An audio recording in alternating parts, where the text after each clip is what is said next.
시내산으로 인도하신 하나님에 대한 말씀을 여러분들에게 전해드리도록 하겠습니다.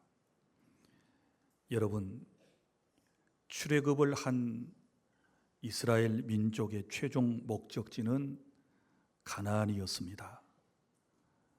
그런데 하나님께서 그들을 애굽에서 인도하여 내신 이후에 즉시로 가나안 땅으로 인도하지 않으시고 때로는 우리가 지금까지 배운 대로 광야길로 돌려서 인도하실 때도 있으셨고 때로는 홍해 앞에 서게도 하셨고 그리고 마라의 쓴물 앞에 그들을 인도하기도 하셨습니다.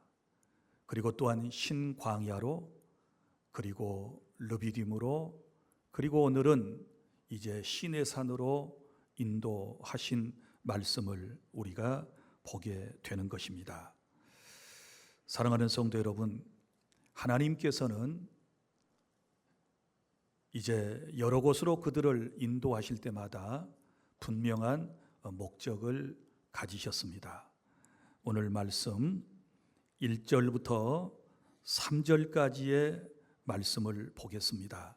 이스라엘 자손이 애굽 땅을 떠난 지 3개월이 되던 날 그들이 시내 광야에 이르니라. 그들이 르비딤을 떠나 시내 광야에 이르러 그 광야에 장막을 치되 이스라엘이 거기 산 앞에 장막을 치니라. 모세가 하나님 앞에 올라가니 여호와께서 산에서 그를 불러 말씀하시되 너는 이같이 야곱의 집에 말하고 이스라엘 자손들에게 말하라 라고 하는 말씀이 있습니다. 그러니까 이스라엘 백성이 애굽에서 나온 지 석 달 되던 날, 그러니까 2달이 지나고 시내 광야에 이르게 되었고 그곳에서 약 1년 정도를 머물게 되었던 것입니다. 참고로 시내산은 호렙산이라고도 하는데 그 높이는 2285m가 되는 산입니다. 돌로 된 산이고 시나이 반도의 모습을 보면 사람의 혀처럼 생겼는데 그 끝부분이 시나이 반도가 되는 것이고 그리고 거기에 시내산이 우뚝 솟아 있는 것을 우리는 알고 있습니다. 사랑하는 여러분, 하나님께서 이스라엘 백성을 구원해 내시고 난 이후에 그들을 여러 곳으로 인도하셨던 이유는 이미 여러분에게 말씀을 드린 대로 각 장소마다 하나님께서 의도하시는 목적이 있으셨다라는 말씀을 이미 드렸습니다. 그러면 오늘은 하나님께서 이스라엘 공동체를 시내산으로 인도하신 목적이 무엇이었을까요? 때로는 하나님께서 우리를 돌산과 같은 삭막한 곳으로 오르기도 힘든 곳으로 때로는 인도하실 때가 있는데 오늘 하나님의 말씀을 듣고 난 이후에 여러분이 그 뜻을 분명히 깨닫고 하나님께 감사하고 그 뜻에 순응하는 저와 여러분이 될 수 있기를 바랍니다. 첫째는 4절입니다. 시내산에서 하나님께서 그들에게 가르치기를 원하셨던 것은 하나님의 은혜로 구원받은 사실을 기억하여라 라고 하는 말씀을 그곳에서 선포하셨습니다. 내가 애굽 사람에게 어떻게 행하였음과 내가 어떻게 독수리 날개로 너희를 업어 내게로 인도하였음을 너희가 보았느니라 이렇게 말씀을 했습니다. 사랑하는 여러분, 하나님께서는 이스라엘 민족을 시내산으로 인도하고 난 이후에 계명부터 말씀을 하지 아니하시고 여기 이렇게 말씀을 하셨습니다. 내가 어떻게 하였는지를 기억하여라. 여기 어떻게 하였는지, 자, 2개의 어떻게가 나옵니다. 먼저는 내가 애굽 사람에게 어떻게 행하였음과 그 다음에 내가 어떻게 독수리 날개로 너희를 업어 내게로 인도하였음을 알아야 한다라고 하는 말씀인 것이지요. 그러면 여기 하나님께서 그들을 어떻게 애굽 땅에서 구원해 내셨는가? 이것을 기억해야 된다는 겁니다. 여러분, 우리는 출애굽의 역사를 잘 알고 있습니다. 그들이 애굽 땅에서 나올 수 있었던 것은 자신들의 힘과 능력 때문이 아니었지요. 하나님께서 그들을 그곳에서 구출해 내셨다. 그래서 오늘 말씀해 보면 내가 어떻게 하였는지를 기억하라. 내가, 그러니까 구원의 주체가 바로 하나님이시다 라고 하는 것입니다. 인간의 힘으로 그들의 노력으로 출애굽을 한 것이 아닙니다. 마찬가지입니다. 우리의 구원도 우리의 선행이나 우리의 어떤 공로에 따라서 되어진 것이 아니고 전적인 하나님의 은혜로 우리가 구원받을 수 있다는 사실을 여러분이 인정하시기를 바랍니다. 그래서 어떻게 내가 너희들을 애굽 땅에서 구원해 내었는가를 생각해 보아라 라고 하는 것입니다. 하나님께서 애굽의 바로를 꺾으셨고 유월절 어린 양의 피를 통해서 그들을 살게 하셨고, 그리고 홍해를 가르셨고, 광야에서는 하나님께서 만나를 내려주셨고, 또한 르비딤 골짜기에서는 반석을 쳐서 또 샘물이 콸콸 솟아나오게 하셨던 놀라운 은혜를 체험하도록 인도하셨던 것입니다. 그래서 오늘 본문에 보면 이런 모든 것들을 너희가 보았느니라 이렇게 말씀을 해요. 그러니까 남에게 들은 출애굽의 역사가 아니라 자신들이 직접 경험한 은혜를 잊지 말고 기억하여라 라고 하는 말씀인 것이지요. 사랑하는 주 안의 성도 여러분, 우리가 이 땅에서 잊지 않아야 할 것은 내가 어떻게 구원받았는가를 항상 기억하고 살아가는 것입니다. 하나님의 사랑을 통하여 우리가 구원받았는데 성부 하나님께서는 창세전에 저와 여러분들을 하나님의 자녀로 택하여 주셨고, 성자 예수님은 2000년 전에 이 땅에 오셔서 우리의 죄 때문에 십자가의 피를 쏟고 죽으셨고, 그리고 내가 세상에 태어났을 때 보혜사 성령께서 내게 오셔서 저와 여러분들로 하여금 예수가 누구인지를 알게 하시고 믿게 하시고, 그리고 성령의 인치심을 통하여 우리로 하여금 하나님의 자녀가 되게 하는 놀라운 은혜를 베풀었다고 하는 사실을 기억하시기를 바랍니다. 신앙생활의 시작은 구원에서부터 시작이 되기 때문에 내가 어떻게 애굽과 같은 세상에서 하나님의 은혜로 구원받았는가를 절대로 잊어서는 안 된다. 그걸 가르치시기 위하여 시내산으로 인도하셨고, 모세에게 너는 그것을 백성들에게 말할지니라 이렇게 당부를 하셨던 것입니다. 자, 이스라엘이 구원받고 난 이후에 지금까지 무려 2달 동안을 걸어서 왔습니다. 여러 지역을 통과하여 시내산까지 왔습니다. 그런데 오늘 여기 말씀을 보면 구원받은 이스라엘 백성들을 거기까지 인도하심을 어떻게 말씀을 했느냐?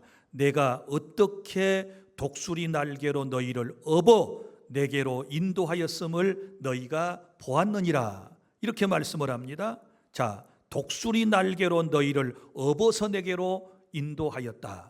구원받은 성도를 독수리 날개로 업어서 너희를 인도하셨다 이렇게 말씀을 하시는 것입니다. 사랑하는 주 안의 성도 여러분, 우리 하나님께서는 저와 여러분들을 업으셔서 여기까지 인도해 주셨음을 믿으시기를 바랍니다. 없는다라고 하는 것은 사랑을 의미하는 것이고, 없는다라고 하는 것은 보호를 의미하지 않겠습니까? 여러분 어떻습니까? 우리가 아이들을 다 한 번쯤 업어본 경험이 있지 않습니까? 어머니 아버지 등에 업혀본 경험이 있지 않습니까? 여러분 업힐 때의 그때의 감정이 어떠셨습니까? 저도 나이가 들고 난 다음에 아주 오래전에 제가 초등학교 입학식 날 저희 아버지께서 저를 업고 입학식 날 학교에 가셨던 것을 또렷이 기억을 하고 있습니다. 말도 별로 없으신 아버지, 한 번도 제게 손찌검을 해본 적도 없으신 우리 아버지, 그 아버지의 사랑을 어디서 느꼈는가? 아버지가 나를 업고 학교에 가신 그 기억을 통하여 아버지가 정말 말로 표현하시지 않으셨지만 나를 너무너무 사랑하셨구나 라고 하는 것을 나중에서 깨닫게 된 것입니다. 사랑하는 여러분, 우리 하나님께서 구원받은 성도 여러분들을 홀로 걷게 하신 게 아니고 하나님이 동행해 주셨고 오늘 말씀에 기록된 대로 여러분들을 딱 업으시고 여기까지 인도하셔서 지금 이 자리에 있게 된 줄로 믿으시기를 바랍니다. 이 은혜에 대해서 감사하라는 거예요. 그래서 내가 어떻게 구원받았는가, 어떻게 여기까지 살아왔는가, 이것을 기억하는 사람이 되어야 너희들의 삶이 올바로 될 수 있고 하나님이 기뻐하시는 삶을 살아갈 수 있다라고 하는 것을 시내산에서 말씀하시기를 원하셨던 것입니다. 사랑하는 주안의 성도 여러분, 우리의 삶도 그렇습니다. 지나온 세월을 돌아보면 실수할 때도 많이 있었고 넘어질 때도 많이 있었고 그리고 앞이 보이지 않는 날들도 우리에게 있었습니다. 그런데 오늘 지금 저와 여러분은 이 자리에 있습니다. 이것이 하나님의 은혜인 줄로 믿으시기를 바랍니다. 그러므로 앞이 캄캄하고 두려울 때는 나를 지금까지 인도하신 그 하나님의 은혜를 생각하시고 다시 힘을 내서 우리의 목적지까지, 저 천국에까지 저와 여러분은 걸음을 계속해야 될 줄로 믿으시기를 바랍니다. 그리고 여기 아주 중요한 말씀이 본문에 나오고 있는데요, 4절에 보면 그럼 하나님께서 애굽 땅에서 이스라엘을 인도하신 이 목적지가 어디였던가? 우리가 눈으로 볼 때 궁극적인 목적지는 가나안 땅입니다. 그런데 하나님께서는 애써 뭐라고 말씀을 하시는가 하면 이렇게 말씀을 하십니다. 내게로 인도하였다라고 말씀을 하고 있습니다. 내게로가 누굽니까? 하나님 앞으로 인도하셨다라고 하는 말씀입니다. 그들의 최종 목적지는 가나안 땅이었지만 출애굽의 궁극적인 목적은 어디에 있었는가? 그것은 하나님 앞에 서게 하는 데 있으셨던 겁니다. 믿습니까? 사랑하는 성도 여러분, 우리가 이 땅에 살면서 하나님의 많은 은혜를 구하고 하나님의 복을 우리가 달라고 간구하지 않습니까? 그래서 때로는 하나님께서 우리에게 건강도 주셨고 물질의 복도 주셨고 자녀가 잘 되는 복도 주셨고 우리의 사업장을 하나님께서 잘 되게 해주셨고 보이는 물질적인 많은 것들을 하나님께서 우리에게 주셨습니다. 그런데 그 많고 많은 복 가운데 가장 중요하고 또 하나님께서 원하시는 복이 무엇인지를 깨달아야 되는데 그것은 바로 죄인된 내가 구원받고 난 이후에 하나님의 인도하심을 받아 하나님 앞에 서 있다고 하는 이 사실을 깨닫고 감사하시기를 바랍니다. 우리 같은 죄인이, 우리 같이 못난 인생이 어떻게 감히 하나님 면전 앞에 설 수 있겠습니까? 그런데 하나님은 우리를 너무너무 사랑하셔서 저와 여러분을 구원하신 이후에 지금 하나님 앞에 설 수 있는 존재로 복을 주신 것을 깨닫고 또 감사하시기를 바랍니다. 그래서 하나님의 은혜로 구원받은 것을 늘 감사하며 살아라. 이것을 주님께서 가르쳐 주시기 위하여 이스라엘 백성들을 시내산으로 인도해 주셨던 것입니다. 그 다음에 둘째는 그들을 시내산으로 인도하신 이유는 구원받은 이후에 하나님의 말씀을 따라 살아야 함을 가르치시기 위하여 그들을 시내산으로 인도하여 주신 것입니다. 오늘 5절 말씀 다 함께 낭독합니다. 시작. 세계가 다 내게 속하였나니 너희가 내 말을 잘 듣고 내 언약을 지키면 너희는 모든 민족 중에서 내 소유가 되겠고. 아멘. 자, 여러분, 이스라엘이 애굽 땅에 살 때는 누구의 명령을 따라야 했을까요? 바로의 명령을 따라야 했지요. 그리고 그들의 주인의 명령을 따라서 그들은 살았던 것입니다. 그러나 이제 그곳에서 해방받고 난 이후에 하나님의 인도하심을 받고 있는 이스라엘 사람들은 이제 누구의 말씀을 들어야 할까요? 오늘 하나님께서 말씀하셨습니다. 너희가 내 말을 듣고. 할렐루야. 이제 우리는 하나님의 말씀을 들어야 할 공동체가 되었다라고 하는 사실을 믿으시기를 바랍니다. 그래서 내 말을 잘 듣고, 여기 내 말을 잘 듣고 그랬습니다. 내 말을 잘 듣고 내 명령을 지키면 내가 이러이러한 복을 너희에게 줄 것이다 라고 말씀해 주신 것입니다.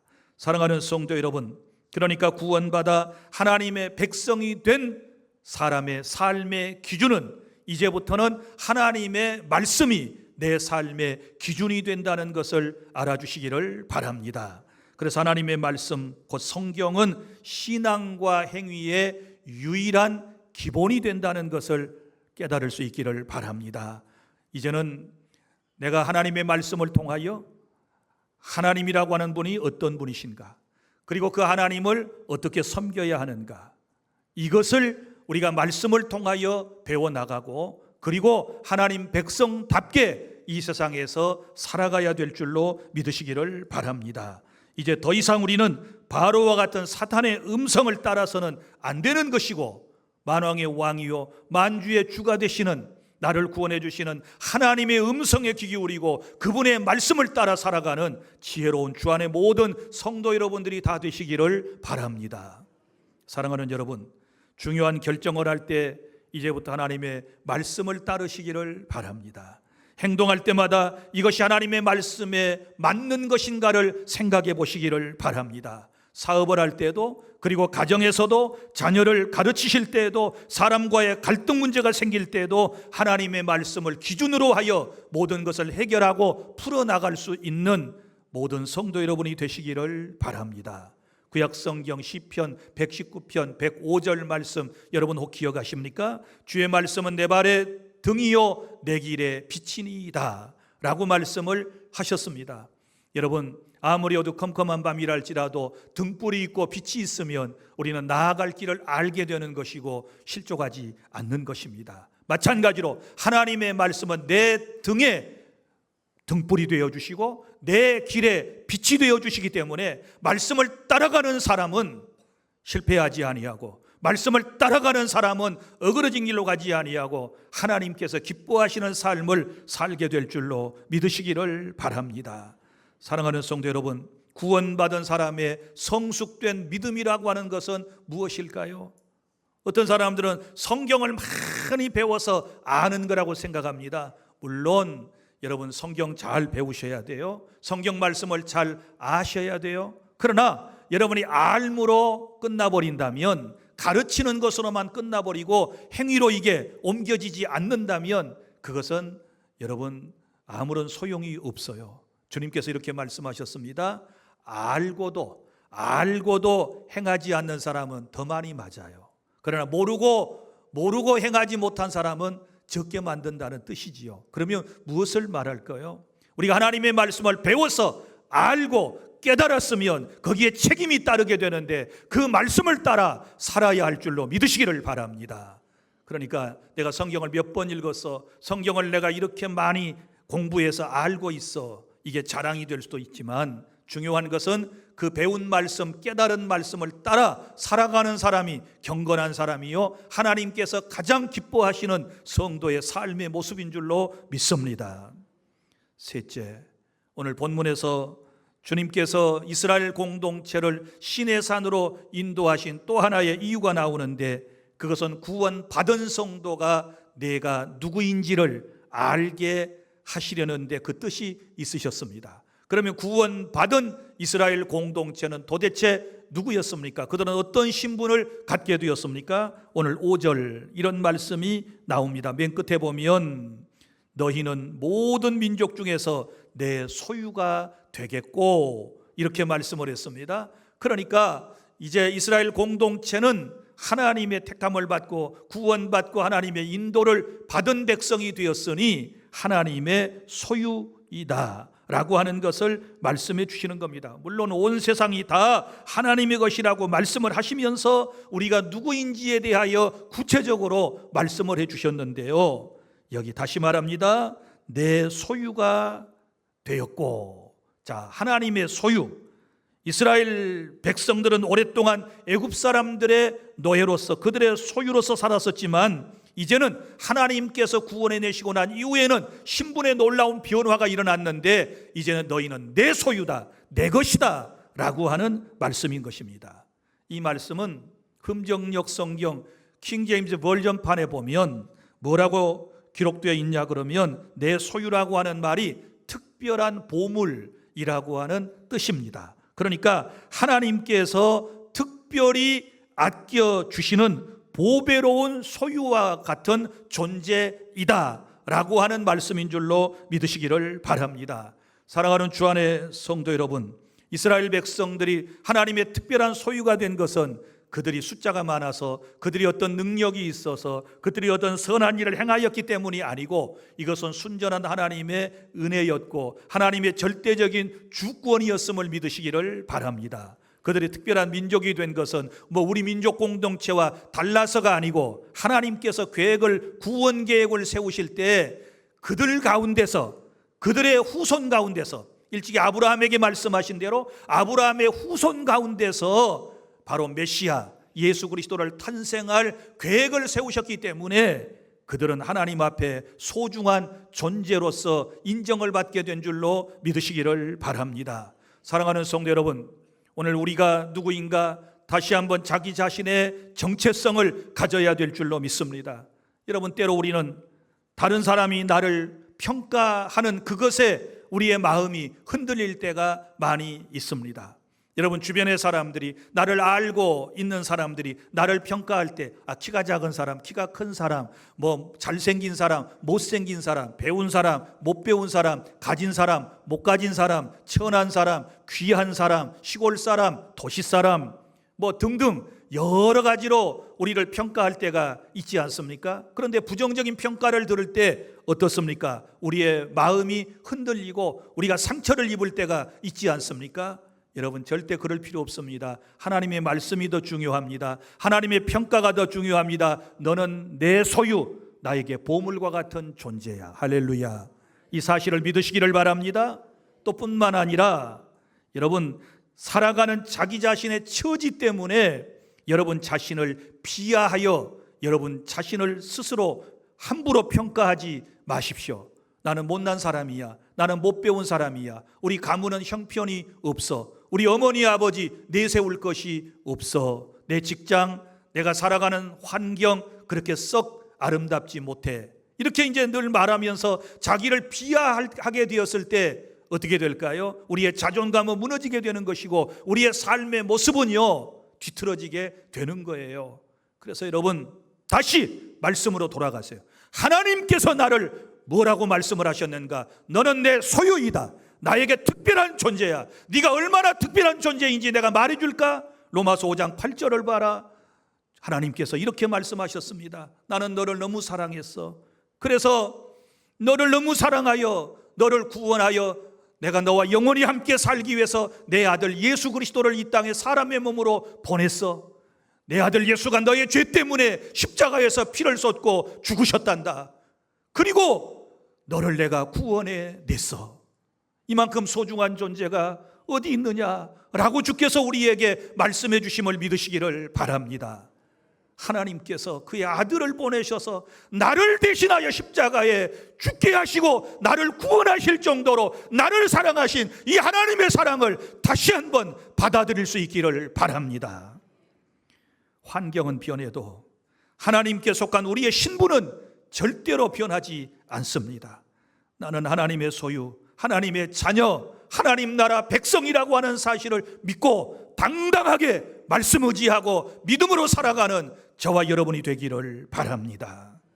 넷째는, 구원받은 사람은 무엇을 위하여 살아야 할 것인가를, 그리고 어떻게 살아야 할지를 가르쳐 주시려고 하나님께서 이스라엘 공동체를 시내 산으로 인도해 주신 것입니다.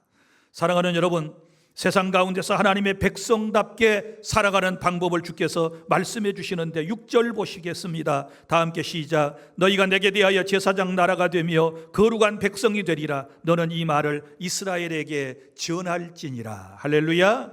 여기 보면 하나님께서 먼저는 제사장으로 살아야 할 것에 대하여 말씀을 하셨습니다. 여러분, 구체적인 삶에 대한 지침입니다. 제사장 나라, 이 말은 제사장으로 살아라. 그럼 구약에서 제사장이 어떤 존재입니까?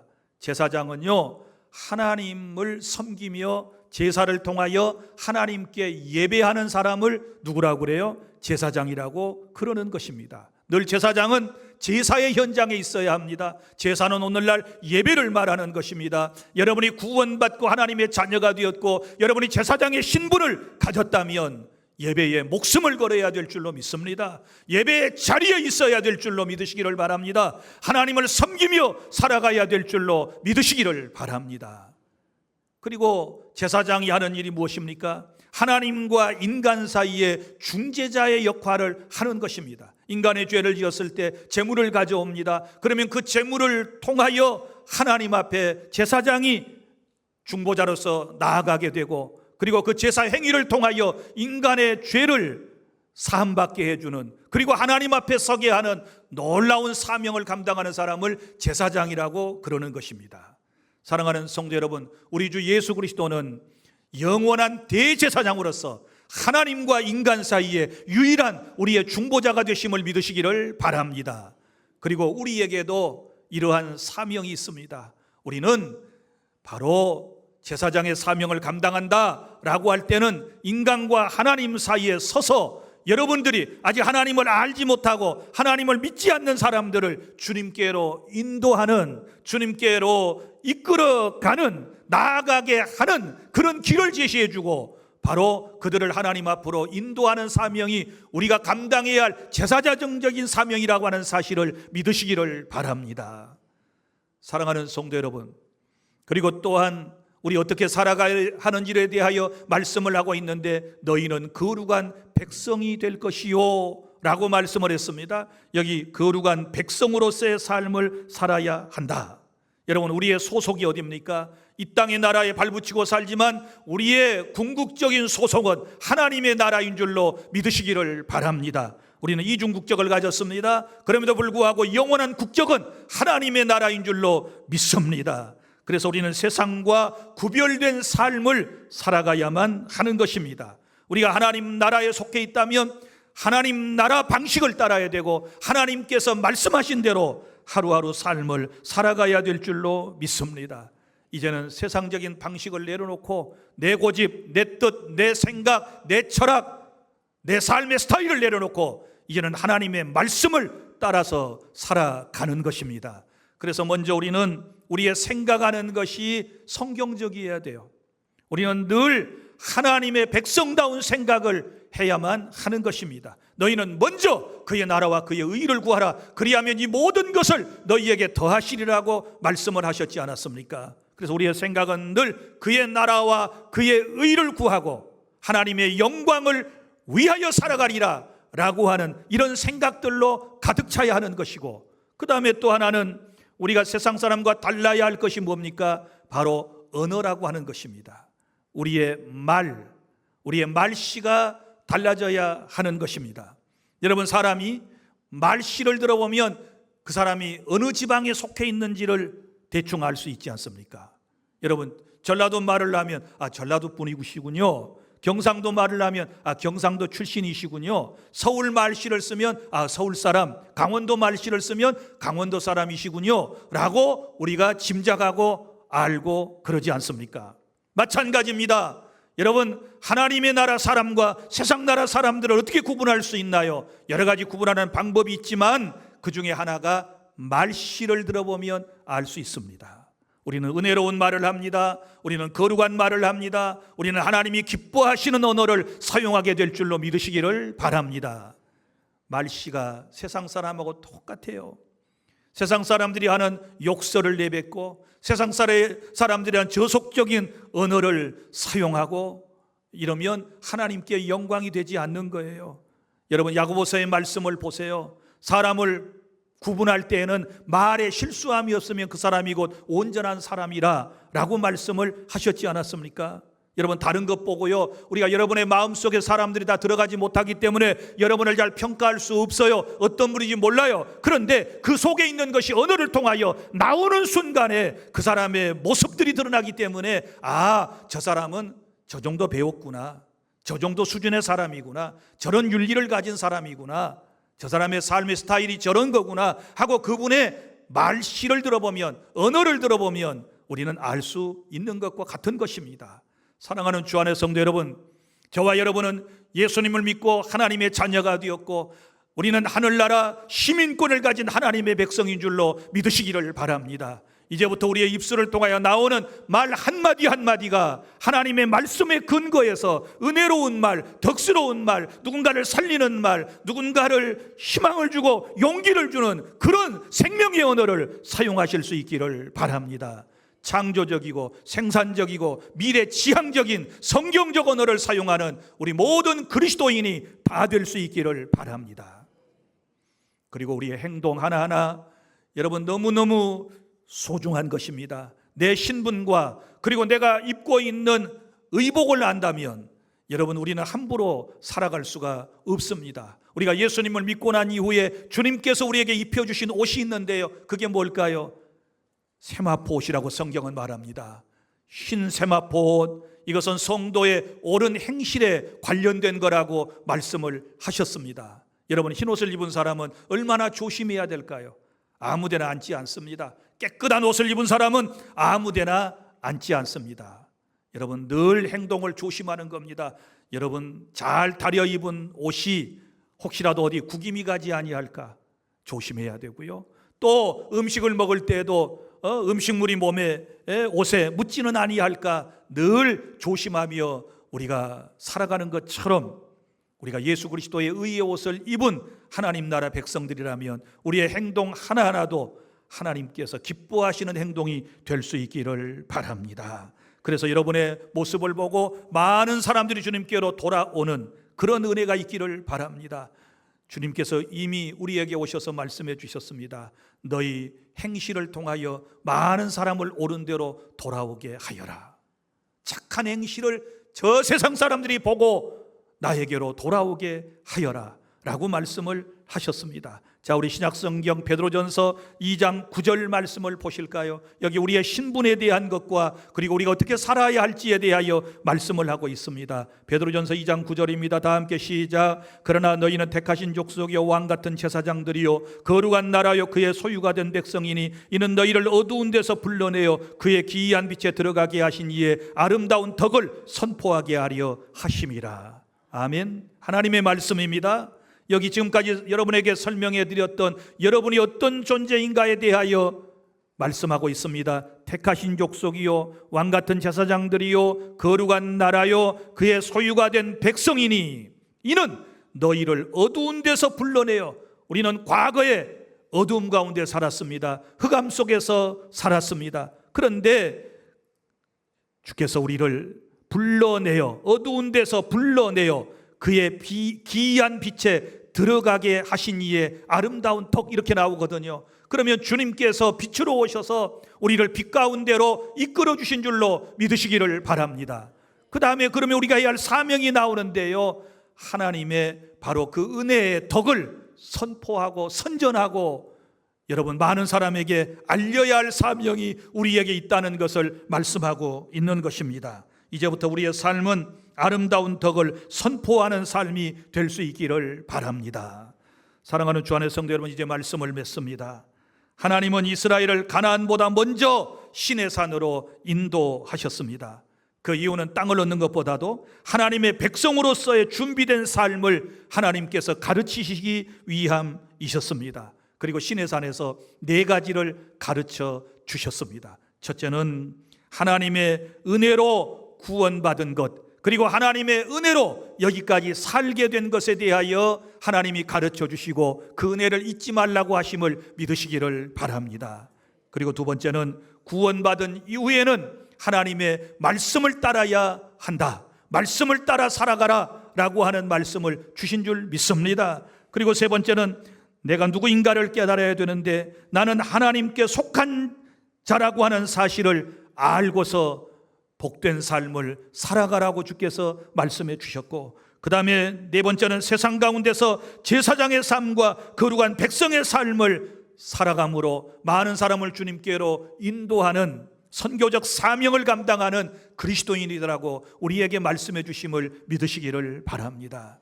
사랑하는 주 안의 성도 여러분, 인생이 힘들 때 지금까지 인도하신 하나님의 은혜를 기억하고 새 힘을 내시기를 바랍니다.